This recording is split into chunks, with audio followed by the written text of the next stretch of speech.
আসসালামু আলাইকুম বন্ধুরা, আশা করি ভালো আছেন সবাই। আমি মিস্টার এক্সেল। আজকে আবার হাজির হয়েছি এক্সেলের নতুন একটি টিপস নিয়ে। আজকে আমি দেখাবো আমরা এক্সেলে যখন ডাটা এন্ট্রি করি তখন আমাদের অনেকগুলো ডাটা অনেক বড় আকারে থাকে, যেগুলো আমাদের সেলের ভিতরে জায়গা হয় না। তো তখন অর্ধেক দেখা যায় আবার অর্ধেক দেখা যায় না, এরকম হলে অনেক ঝামেলা হয়।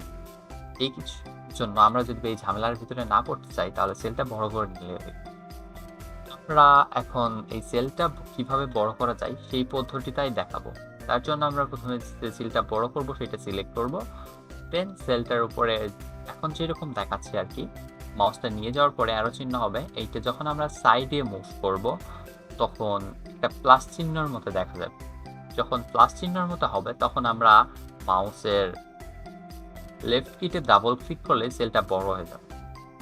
এভাবে আমাদের যতগুলো সেল আছে আমরা সবগুলো এভাবে করতে পারি, কিন্তু এটা একটা সময় সাপেক্ষ ব্যাপার হয় যদি আমাদের অনেকগুলো সেল থাকে। সেক্ষেত্রে আমরা এইভাবে না করে, ম্যানুয়ালি না করে, সবগুলো সেল একসাথে কন্ট্রোল এ প্রেস করে সবগুলো সেল একসাথে সিলেক্ট করে ফরম্যাট ট্যাবে ক্লিক করতে হবে।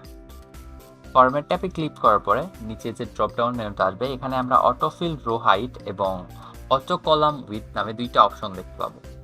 এই দুইটা যদি আমরা ক্লিক করে দেই একটা একটা করে, তাহলে দেখা যাবে যে সবগুলো ঠিক হয়ে গেছে। মানে সবগুলো ডাটা আমরা দেখতে পাচ্ছি, আমাদের একটা সেলের ভিতরে কি কি লেখা আছে আমরা সবগুলোই দেখতে পাচ্ছি। তো এইখানেও একটা ঝামেলা আছে। আপনার যদি মনে হয় যে এখানে আবার সব সিলেক্ট করবো, আবার ফরম্যাটে যাবো, অনেক সময় সাপেক্ষ ব্যাপার, আমি এত কাজ করতে পারবো না, আমি অনেক লিজি। তো এই ক্ষেত্রে আপনি সবগুলা সিলেক্ট করবেন কন্ট্রোল এ প্রেস করে। তারপরে আপনি যেটা করবেন হচ্ছে কন্ট্রোল এ সিলেক্ট করার পরে অল্টার অ্যান্ড এইচ একসাথে প্রেস করবেন। তারপরে ও অ্যান্ড আই একসাথে প্রেস করবেন, আগে ও তারপরে আই, এবং পুনরায় এভাবে আবার সবগুলোকে কন্ট্রোল এ এইচ এর মাধ্যমে, কন্ট্রোল এর মাধ্যমে সিলেক্ট করে কন্ট্রোল এ প্রেস করবেন অ্যান্ড দেন তারপরে ও অ্যান্ড এ প্রেস করবেন। তাহলে আবার জাস্ট বুম, যেরকম হলে সুবিধা হয় সেই রকম হয়ে যাবে, সব দেখতে পাওয়া যাবে। আর যদি না করি তখন আমরা এই যে ফাংশন বারে শুধু পুরোটা দেখতে পাবো, কিন্তু আমাদের এখানে সেলে সবকিছু দেখাবে না।